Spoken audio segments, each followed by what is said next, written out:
Thank you, Isabel. I'm now going to talk just about public spending. I'm going to focus in particular on the spending round of last month and emphasize the importance of keeping the new Chancellor's giveaways in perspective. Before I start, a very quick, I promise, primer in government spending. So, of the more than 800 billion a year that the government spends, just over 36% is classified as resource departmental expenditure limits, or resource DEL. Now, you can think about that as day-to-day spending by departments on delivering public services, and that's broadly how I'll refer to it throughout. Another 6.3% is departments' capital budgets, so money they spend on investment to deliver public services. And together, those two elements, which amount to around 42% of the total spending, were the focus of last month's spending round, and as such, they'll be the focus of my presentation today. And the key thing to bear in mind is that they are not the entirety of all spending. They're interesting, they're important, and they're often at the center of the debate, but they are not all spending. The rest of spending, which is classified as annually managed expenditure, or AME, includes things like social security and locally financed spending and debt interest, but today I'll be focusing just on the green parts of the pie. So, what did we learn at the September spending round? The new Chancellor, Sajid Javid, set departmental allocations for the 2020-21 financial year, for a single year only. He decided to top up the plans that he inherited from his predecessor, and he declared that we are now turning the page on austerity. There are two notable features I want to draw out of his announcements. First of all, that no department between this year and next is facing a real terms budget cut. All departments saw, at the very least, their budgets uplifted in line with economy-wide inflation. And secondly, the size of the increase in day-to-day spending was notable. His announcements mean that between this year and next year, day-to-day spending on public services will increase by 4.4%, above economy-wide inflation, or 13.8 billion in real terms. Now, keeping that 13.8 in mind, that's the increase between this year and next, where is it going? More than 4 billion is going to the Department of Health and Social Care. That's to pay for the second year of the 5-year NHS funding settlement announced last summer by Theresa May and Philip Hammond. More than 2 billion is going to the education budget.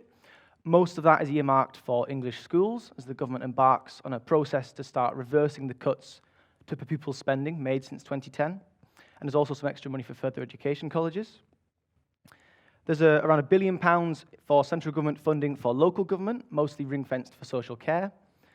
Just over $750 million for the Home Office, as the government again starts on a process towards recruiting 20,000 new police officers, which, if achieved, would return the number to around the level it was in 2010. And there was some extra money for things like defence, justice and transport, but the key thing to take away is that it's a big increase and no department is facing a cut. But let's put those giveaways in perspective.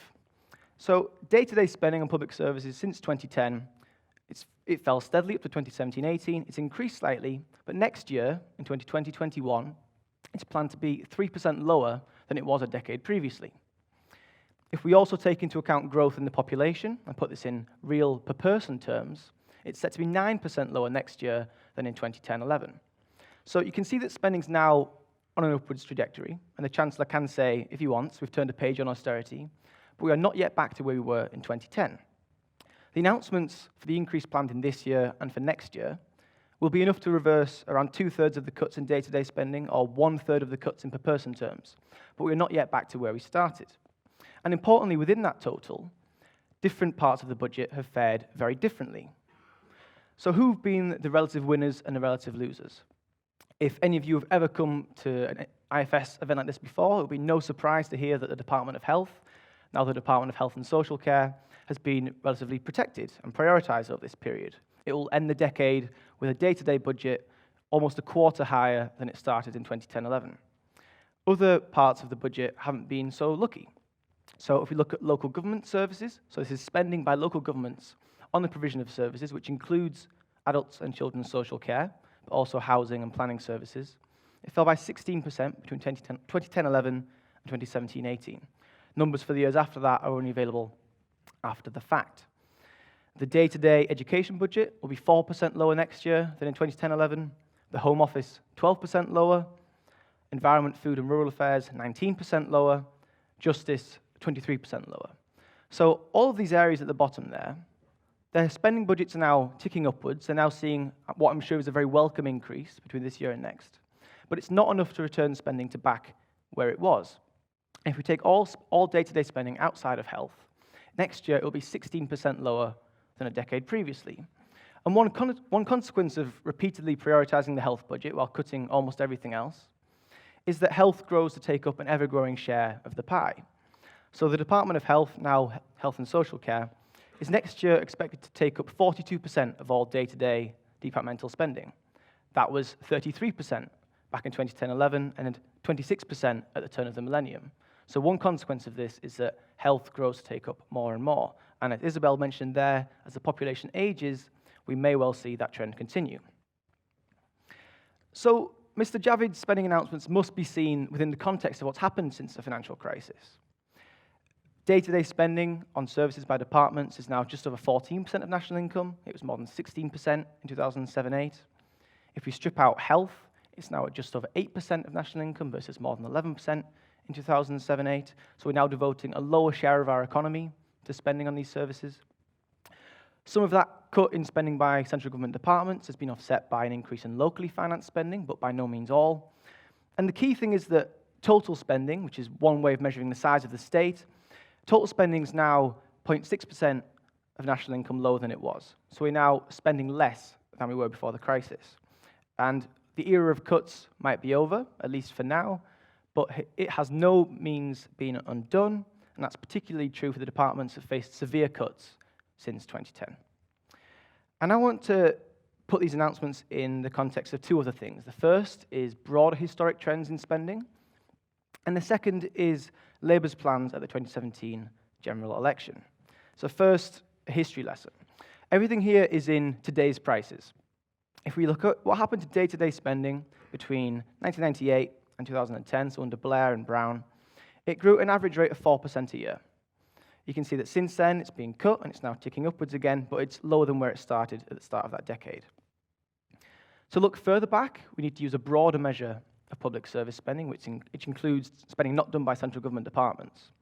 Shown by the dark green line there, and you can see between 1980 and 1998, so under Thatcher and Major, it grew at an average rate of 1.2% a year.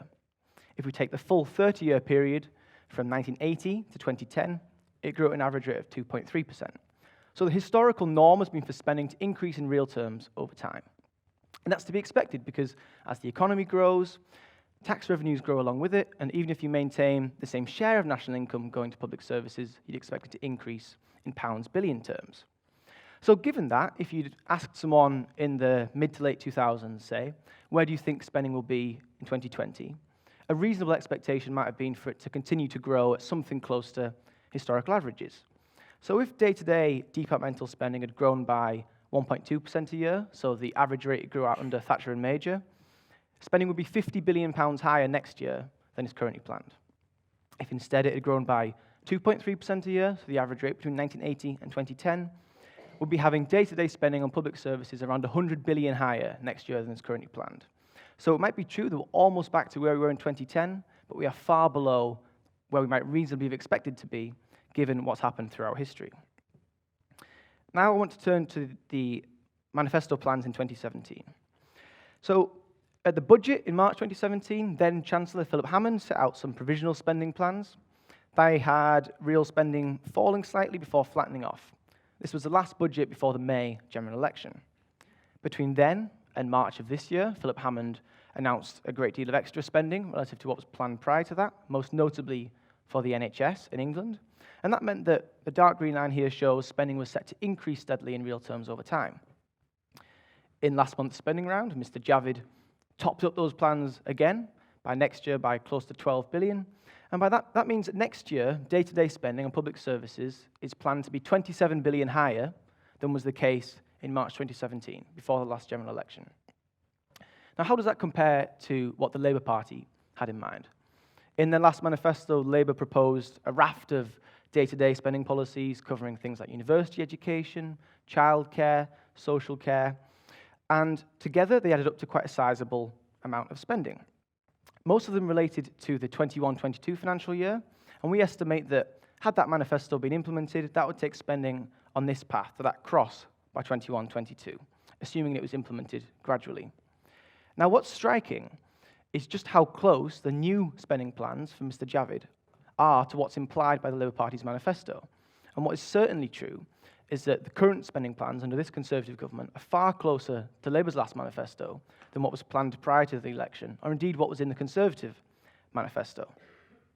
Of course, you might think that had Labour been elected, they might have ended up spending more on certain things, and in particular, the Conservatives ended up spending far more on the NHS than Labour promised to, and that means that the current plan for the NHS and for Department of Health spending more widely is far more generous than that implied by the Labour Party manifesto.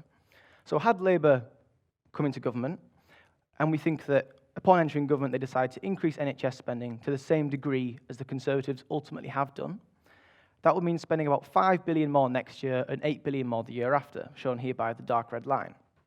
But even after accounting for that, the new Tory plans are far closer to that than they are to what they were planning back in March 2017. So the degree of convergence on day-to-day spending has been quite remarkable. Now, where does that leave us?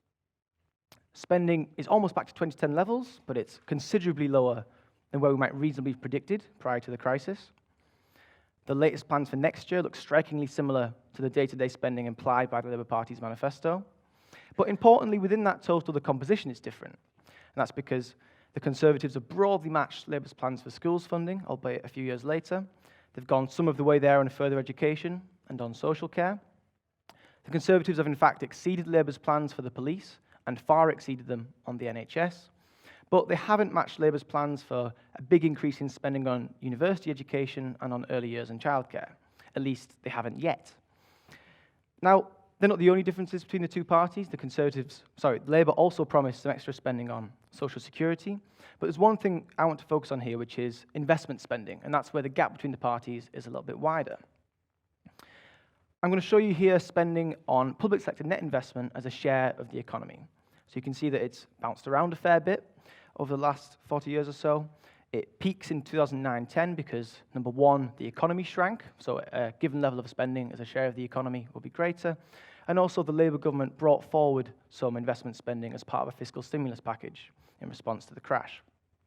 But if you look to the right-hand side of the chart, the current government is planning to maintain public investment at just over 2% of national income, so what is at quite a high level by recent historical standards. At the last election, the Labour Party promised a 250 billion national transformation fund over 10 years, so around 25 billion a year. And if we assume that that would have been spent on top of what's currently planned by the government, that would look like that. So Labour's proposed investment spending would mean, if it was delivered, spending at more than 3% of national income, at a level that hasn't been sustained in more than 40 years, not since the structure of the economy and the boundaries of the state were very different in the 1970s. But the key thing I want to emphasise here is that for a Labour government, or indeed a Conservative government, or a government of any political colour, seeking to deliver on investment spending of that scale, the relevant constraint might not be finding the money. It might be finding an appropriately skilled workforce to deliver on those investment projects. It might be finding what's known as shovel-ready projects with full planning permission ready to go. Or it might just be getting the spending out the door, because we know that governments of all political stripes have historically tended to repeatedly and consistently undershoot their investment plans. When they're trying to increase investment spending, they don't increase it by as much as they say. When they're cutting investment spending, they cut by more than they originally planned. So saying you want to spend that much on investment is one thing, actually doing it and doing it well is a far greater challenge. Some final thoughts from me. Given the stated policies of both the Labour Party and the Conservative Party, it does look like austerity for public services is over, at least for now. But increasing spending on public services will ultimately mean, eventually, some combination of higher taxes and/or higher borrowing relative to current plans. The spending round of last month, with its giveaways, provided some breathing space for departments, but it set plans for just 1 year, just for 2020-21. So what we don't have is any real clarity for the medium term. And crucially, one major determinant of how much we as a country can afford to spend on public services in the long term is the performance of the wider economy. So if the economy falters and fails to grow as hoped, whether that's because of a disruptive no-deal Brexit, as Christian's talked about, or perhaps other policies that a government puts in that harm prospects for growth, That could mean that a return to significant spending increases, such as we've seen recently, aren't sustainable and are only short-lived. So while in the near term we might see a mini spending boom, ultimately, if the economy turns out smaller than expected, we might see another bout of austerity. Thank you very much.